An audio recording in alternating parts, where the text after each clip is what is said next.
So we are at our last stop, Cuban Coffee Queen. It's a very popular spot around locals around here.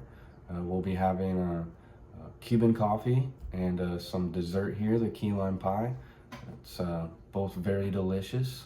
The Cuban coffee is pretty strong. It's basically espresso with some cane sugar, and it's about an ounce is all you really need. It's basically the equivalent of a American coffee cup, which means it's pretty strong. I mean, it's basically what's kept meth off the island here in Key West. I mean, most people just drink some coffee and stay awake all night long. A lot of people use it in the industry to continue working hard. They got multiple jobs and they need to stay on top of things. A lot of people traditionally drink it and then eat it with some bread. They dip it in it. You guys had the Cuban bread today. It was very delicious. I'm sure you can imagine what it would taste like in it. But other than that, the coffee is just a really big thing down here. It's very delicious. There's many ways to drink it. The most popular one is the Cafe con Leche. My favorite is the cortadito.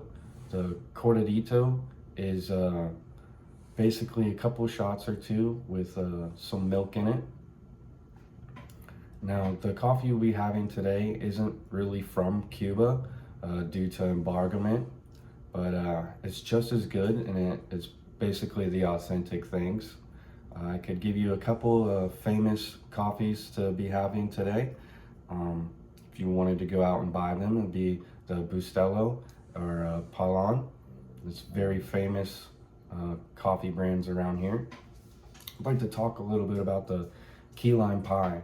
It's one of the most famous dishes down here. One mistake that everybody thinks is that it's green. It actually really isn't. You would think it would be green because of the lime, but it's really not. We just use the lime juice in it. The limes came over here in the 1700s by traders. They look very similar to regular limes. They're just a little bit smaller, kind of like the size of ping pong balls. Whenever they're ripe, they turn a little yellowish and brown. The ones they use in the pie today, they'll be freshly squeezed ripe ones, and they're made with egg yolks and traditionally some vaporized milk. They basically shake it up until it kind of turns into a custard, like a thickness of a custard, not the coldness, but the thickness.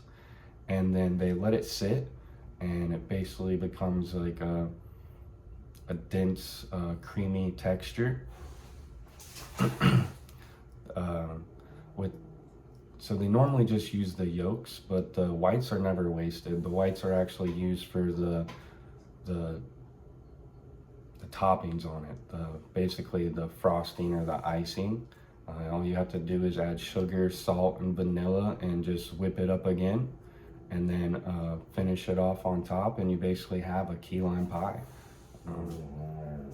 It's been around for a very long time. I mean, some restaurants even fry it. I heard everybody loves key lime pie until you have it fried, and then some must say they'd rather have it fried. But today we're gonna have just the traditional key lime pie. I'm sure you'll enjoy it. It'll come into a box in case you're too full today. You can take it with you, or you can give it to a loved one that didn't come on the tour. Either way, I feel like you guys will definitely enjoy it. Other than that, if you guys have any questions, let me know.